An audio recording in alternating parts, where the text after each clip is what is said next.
Reaction assistant के बगैर बहुत देर से होगा। हर केमिकल रिएक्शन को फैसिलिटेट करने के लिए खास असिस्टेंट मौजूद होते हैं जो कैटालिसिस करते हैं। उसको ये नहीं पता था कि क्या ये खास असिस्टेंट हर रिएक्शन के लिए अलग अलग होंगे या सेम होंगे, इसलिए उसने कोई नाम नहीं दिया इनको। लेकिन उसने for the first time helping out in reaction के लिए टर्म कैटालिसिस यूज की। क्यों नहीं? 1878 36 से तकरीबन कोई 40 साल के बाद उसने for the first time catalysis को डिफाइन किया। उसने कहा कैटालिसिस होता है, बिल्कुल होता है, ट्रू बात है, प्रूफ हो गई है, लेकिन जो कैटालिसिस करता है वो कोई ऑर्डिनरी केमिकल नहीं होता। उस केमिकल का कोई और काम नहीं है, सिर्फ और सिर्फ वो कैटालिसिस करता है। उसने उसको नाम दिया एंजाइम। क्यों? एन का मतलब है इनसाइड, एंजाइम का मतलब है दियामेज, कॉर्न, मकई। वो मकई के ऊपर काम कर रहा था जहां उसने कैटालिसिस ऑब्जर्व किया, इसलिए उस खास केमिकल का नाम जो कैटालिसिस कर रहा था मकई के अंदर, उसका नाम रख दिया एंजाइम। अब चाहे कोई भी केमिकल हो और कहीं भी रिएक्शन कर रहा हो या फैसिलिटेट कर रहा हो, उसको हम एंजाइम ही नाम देते हैं। बकनर 5 साल के बाद ही वॉज एबल, क्योंकि सबसे पहला एंजाइम यहाँ काम करते हुए डिस्कवर हुआ था, इसलिए साइंटिस्ट ने कॉर्न के ऊपर काम शुरू कर दिया कि हमें भी मिल जाए वो चीज, हम भी उस चीज को ऑब्जर्व कर लें जिसको क्योने ने ऑब्जर्व किया था। तो Buckner was the first person, he was experimenting on Zea mays, corn के ऊपर, मकई के ऊपर काम कर रहा था, और वो पहला सक्सेसफुल पर्सन था जिसने इस केमिकल को बाहर सॉर्ट आउट किया। इस केमिकल को पूरे बॉटल में से निकाल के बाहर रिएक्शन प्रूफ किए, लेकिन वो एक काबिल नहीं था या उसके पास कोई ऐसी टेक्निक नहीं थी कि वो इसको प्रिजर्व कर सके। He was able to do isolation. उसने पूरे कॉर्न के अंदर से, सेल्स के अंदर से, एक्सट्रैक्ट के अंदर से, जूसेस के अंदर से सिर्फ इस एंजाइम को तो निकाल लिया बाहर, और उसके बहुत सारे एक्सपेरिमेंट्स को भी ऑब्जर्व किया, लेकिन वो इसको प्रिजर्व करना नहीं जानता था।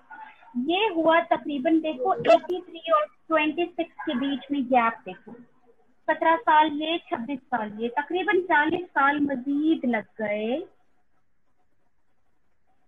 आइसोलेशन और फिर ऐसी टेक्निक जिससे दियामेज को प्रिजर्व किया जा सके, बॉटल में बंद करके रख ले ताकि फर्दर एक्सपेरिमेंट के लिए इस्तेमाल किया जा सके।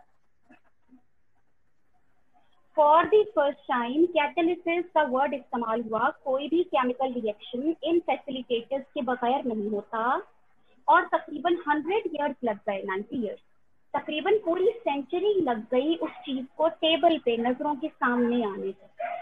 और आज जब हम इस चीज को पढ़ रहे हैं तो हम इस लायक हैं कि इलेक्ट्रॉन माइक्रोस्कोप, एक्सरे, फोटोग्राफी के थ्रू हम उनका स्ट्रक्चर तक देख सकते हैं।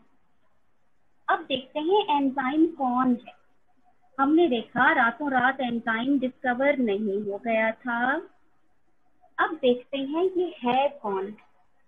Enzyme is a big mother like structure. ये बिल्कुल एक माँ की तरह का बड़ा स्ट्रक्चर है जिसका काम है सबस्ट्रेट को छोटे बच्चों की तरह गोद में लेकर उनको खिलाना पिलाना, उनमें वो सारी चेंजेस लाना जो वो खुद नहीं कर सकते। छोटा बच्चा ना कपड़े उतार सकता है, ना पैम्पर लगा सकता है, ना फीडर ले सकता है। तो substrate is just like a small baby, enzyme is like a big mother. मैं आधी जिंदगी खुद ये समझती रही कि एंजाइम छोटा होता है और सबस्ट्रेट बड़ा होता है। नहीं, एंजाइम एक कार, बस, मदर की तरह बड़ा होता है और सबस्ट्रेट एक बच्चे की तरह या पैसेंजर की तरह छोटे साइज का होता है। इसीलिए तो एंजाइम इस लायक है कि फौरन फौरन वो चेंजेस ला देता है, फौरन फौरन सफर को आसान कर देता है, एक जगह से दूसरी जगह पहुंचा देता है जहां उसमें जाना है। वो सारे के सारे मॉलिक्यूल्स जिन पे एंजाइम चेंजेस अप्लाई करता है सबस्ट्रेट कहलाते हैं। हम पूरा सबस्ट्रेट नहीं लिखते, हम सिर्फ एस यूज करते हैं, और एंजाइम के लिए हमेशा ई अल्फाबेट यूज होता है।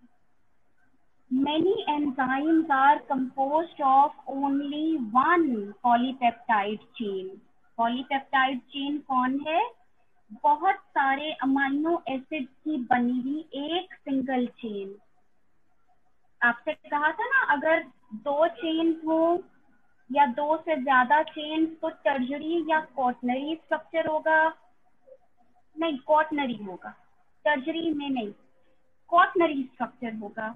तो मैं आपसे क्या कह रही हूँ, बहुत सारे एंजाइम्स ऐसे हैं which are composed of only one chain. They are called monomeric enzymes. But majority of enzymes are those which are composed of more than two chains. जिसमें दो से ज्यादा चेन्स होती हैं, 2, 3, 4, 5, 10 तक चली जाती हैं, इसलिए इनको ओलिगोमेरिक कहते हैं। इसमें भी अमाइनो एसिड्स हैं, इसमें भी पॉलीपेप्टाइड चेन है। मोनोमेरिक में सिर्फ एक होती है, ओलिगोमेरिक में एक से ज्यादा होती है। हर एंजाइम की खासियत है, अभी अभी हमने प्रूव किया इस चीज को, कि वो अमाइनो एसिड्स का बना हुआ है। हर एंजाइम कैसा स्ट्रक्चर होगा अगर वो अमाइनो एसिड का बना हुआ है? हमेशा टर्शरी या क्वाटनरी होगा। पहला पॉइंट हमने क्या पढ़ा? या तो वो वन चेन से बनेगा या वो बहुत सारी चेन से बनेगा। वन चेन से बनेगा तो स्पेशलाइजेशन कम होगी, थोड़े से मॉलिक्यूल के साथ अटैच हो सकता है। और अगर ज्यादा चेन का बना हुआ होगा, इसका मतलब उसकी स्पेशलिटी ज्यादा होगी। वो एक ही वक्त में बहुत सारी डिशेस पका सकता है। वो एक ही वक्त में टीचर की तरह वो बायो भी पढ़ा लेगा, केमिस्ट्री भी पढ़ा लेगा, फिजिक्स भी पढ़ा लेगा। एक ही वक्त में वो बहुत सारे मॉलिक्यूल्स के साथ अटैच हो सकता है, और यहाँ स्पेशलिटी कम हो जाएगी। तो अगर एंजाइम मोनोमेरिक है, उसकी क्वालिटी कम होगी। अगर वो ओलिगोमेरिक है तो उसकी डिमांड ज्यादा होगी, उसको ज्यादा जॉब मिलेगी, उसका काम ज्यादा होगा, वो ज्यादा बिजी रहेगा। फिर हमने पढ़ा एंजाइम कौन है? Enzyme is always big, like a mother, like a teacher, like अ बस और एरोप्लेन। और सबस्ट्रेट कौन है? एक छोटा सा बच्चा, एक छोटा सा पैसेंजर, या आपकी तरह का स्टूडेंट। ये बिल्कुल वही बात है। आप बायो पढ़ रहे हैं, जोलॉजी पढ़ रहे हैं,